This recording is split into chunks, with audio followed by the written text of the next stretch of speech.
We are open. ఒక మంత్రిగా I'm ready to take feedback. గౌరవ సభ్యులు మీరు ఇవ్వండి, ఆస్పిరెంట్స్ కూడా నాకు ఫీడ్బ్యాక్ ఇవ్వండి. ఇంకా ఈ సిస్టమ్ని ఎట్లా రాక్ సాలిడ్ చేద్దాం, పర్ఫెక్ట్ మెకానిజం ఎట్లా చేయాలి మీరు చెప్పండి. తప్పనిసరిగా వీ విల్ ఇన్కార్పొరేట్. మెరిట్ ఉంటే 100% మేము ఇన్కార్పొరేట్ చేస్తాం అధ్యక్ష. అధ్యక్ష ఈరోజు నిజంగానే నాకు చాలా ఆనందంగా ఉంది అధ్యక్ష. ఎందుకంటున్నానంటే ఉపాధ్యాయులు మనతో ఉన్నారు అధ్యక్ష. 16,000 మంది ఎవరైతే నియామకం అయ్యారో వాళ్ళు స్వచ్ఛందంగా బయటకు వచ్చి మొన్న కర్నూలులో అద్భుతమైన ర్యాలీ చేశారు. మొన్న జరిగిన సండే కూడా అద్భుతంగా విజయవాడలో ర్యాలీ చేశారు అధ్యక్ష. నిజంగానే వాళ్ళకి నేను సభ తరపున అదేవిధంగా ప్రభుత్వం తరపున నా హృదయపూర్వక ధన్యవాదాలు తెలియజేసుకుంటున్నాను అధ్యక్ష. ఎందుకంటే మీరు అలాంటి ర్యాలీ చేసినప్పుడే మాకు కొండంత బలం. పారదర్శకంగా మేము చేసామని మేము చెప్తాం ఒకే చెప్తే డైరెక్ట్గా ఎవరైతే టీచర్గా వచ్చారో వాళ్ళు చెప్తాం ఇంకా కొండంత బలం అధ్యక్ష. అదే నాకు బలపరిచింది. ఇంకా చేయాలని తపన నాలో పెరిగింది అధ్యక్ష.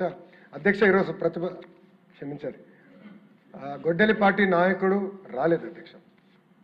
అధ్యక్ష ఆయన జగనన్న వ్యక్తి లోకేష్ని ప్రశ్నించట్లేదు అధ్యక్ష.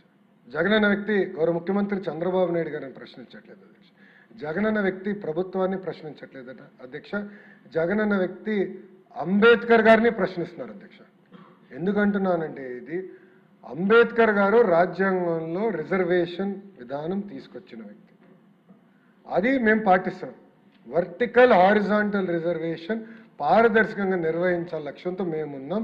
అంబేద్కర్ గారిని ప్రశ్నిస్తున్నారు అధ్యక్ష గొడ్డలి పార్టీ నాయకుడు అధ్యక్ష. దానికి సమాధానం చెప్పమనండి అధ్యక్ష. ముందు అధ్యక్ష ప్రెస్ మీట్లు ఎందుకు అధ్యక్ష? రమ్మనండి హౌస్కి. ఎందుకు రాలేదైనా? నేను ఛాలెంజ్ చేశాను అధ్యక్ష. ఇది 4వ ఛాలెంజ్, 4వసారి ఛాలెంజ్ చేస్తాను. టైం డేట్ మీరు ఫిక్స్ చేయండి. డిబేట్కి నేను ready. I'm ready. In the house, out side the house I'm ready. నేనేం పారిపోట్లా. మీలాగా నా పైన సిబిఐ కేసులు లేదు, మీలాగా నేను బెయిల్ పైన లేను. నేను ఎక్కడికి వెళ్ళాలంటే నేను కోర్టుకు వెళ్ళి పర్మిషన్ తీసుకోవాల్సిన అవసరం నాకు లేదు. అది మీకుంది, నాకు లేదు. పారదర్శకంగా నేను నిర్వహిస్తున్నా అధ్యక్ష. Come to the house and debate.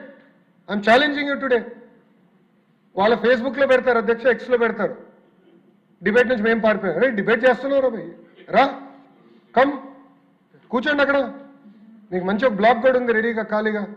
11 మంది పట్టేదానికి నీట్గా ఉంది. రండి కూర్చోండి, చర్చిద్దాం. సలహాలు సూచనలు ఉంటే ఇవ్వండి, విల్ టేక్ ఇట్ అప్. అంతేగాని అంబేద్కర్ గారు రాసిన రాజ్యాంగం మటుకు మీరు ప్రశ్నిస్తే ఒప్పుకునేదానికి మేము సిద్ధంగా లేం. తప్పనిసరిగా పారదర్శకంగా మేము నిర్వహిస్తాం. ఇంకొక 3 డిఎస్సీలు ఎన్నికల ముందర ప్రజాప్రభుత్వం నిర్వహించి ప్రభుత్వ పాఠశాలను బలోపేతం చేసే బాధ్యత మేము తీసుకుంటాం అధ్యక్ష. అంతేకాకుండా అధ్యక్ష మీరు చూస్తే సంవత్సరం అయిన తర్వాత మారుతున్నారు అధ్యక్ష. మొత్తం ప్రోగ్రామ్ అయిపోయింది, టీచర్లు ట్రైనింగ్ అయిపోయింది, అంతా అయిన తర్వాత సంవత్సరం తర్వాత వచ్చి ఇప్పుడు ఏదో అవకతవకలు జరిగినాయి. అంటే ఎక్కడో కాక్రోచ్ జనతా పార్టీ యాజిటేషన్ చేసింది, అది ఆదర్శంగా తీసుకుందాం. మేము కూడా ఆయన అన్నాడు కదా, నేను కూడా ఒక కాక్రోచ్ అని ఆయన అన్నాడు. ఆయన కాక్రోచ్ అంట. రమ్మనండి, రమ్మని చెప్పండి హౌస్కి. We're ready to debate. సలహా సూచనలు ఇవ్వండి, సిస్టమ్ని ఇంకా స్ట్రెంథెన్ చేస్తాం. అంతేగాని 3 గంటలు ప్రెస్ మీట్ పెట్టి మేమైతే సిద్ధంగా లేము. చాలా స్పష్టంగా సమాధానం చెప్పేదానికి మేము సిద్ధంగా ఉన్నాం. నేను మళ్ళీ ఛాలెంజ్ చేస్తున్నా, come to the house, come set. ఇంకో 3 రోజులు ఉంది, ఈ రోజు కలిపితే 4 రోజులు ఉంది, రండి హౌస్కి రండి. ఆయన ఇంకా బెంగళూరులో ఉన్నట్టున్నాడు అధ్యక్ష, ఇంకా వచ్చినట్లేడు తాడేపల్లికి, ఇంకా బెంగళూరులోనే ఉన్నాడు ఆయన. మళ్ళీ ప్రత్యేక విమానం తీసుకుని రావాలి. ఆయన వస్తే వీఆర్ రెడీ టు ఆన్సర్ అధ్యక్ష. దాంట్లో ఎలాంటి సందేహం లేదు అధ్యక్ష. అధ్యక్ష గౌరవ సభ్యులకు విషయం కూడా తెలుసుకున్నాను అధ్యక్ష. 2019 నుంచి 24 వరకు సుమారుగా 12 లక్షల మంది పిల్లలు ప్రభుత్వ పాఠశాలల నుంచి ప్రైవేట్ పాఠశాలకు వెళ్ళిపోయారు అధ్యక్ష. ఎందుకంటే టీచర్ లేరు, టీచర్ నియామకం లేదు. దానివల్ల చాలా తీవ్రంగా నష్టపోయింది నిరుపేద కుటుంబాల అధ్యక్ష.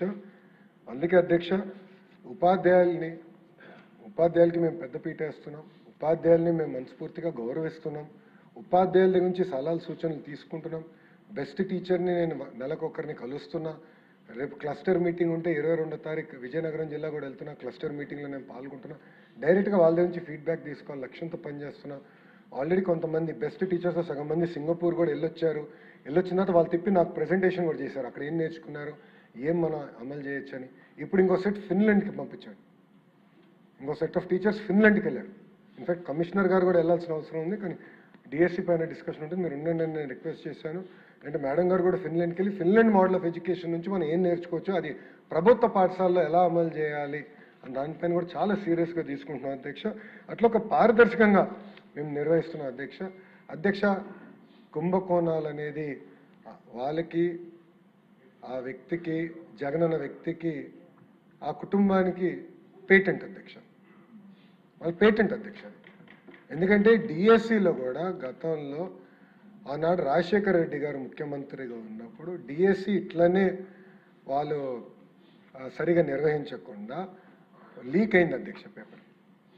ఆనాడు అధ్యక్ష రవీంద్రనాథ్ రెడ్డి గారు వాళ్ళ మేనమామనే ఈ స్కామ్ చేసి ఓఎంఆర్ షీట్స్ అని హైదరాబాద్ తీసుకెళ్లారు అధ్యక్ష. హైదరాబాద్లో చేద్దాం డిఎస్సిని మొత్తం వాళ్ళ మనుషులకి ఇద్దామని. అప్పుడు ఆనాడు తెలుగుదేశం పార్టీ ప్రతిపక్షంలో ఉన్నప్పుడు పెద్ద ఎత్తున గౌరవ సభ్యులందరూ పోరాడితే డిఎస్సిని ఏకంగా ఆనాడు క్యాన్సిల్ చేశారు అధ్యక్ష. అలాంటి పరిస్థితి వాళ్ళు తీసుకొచ్చారు అధ్యక్ష. అది వాళ్ళకి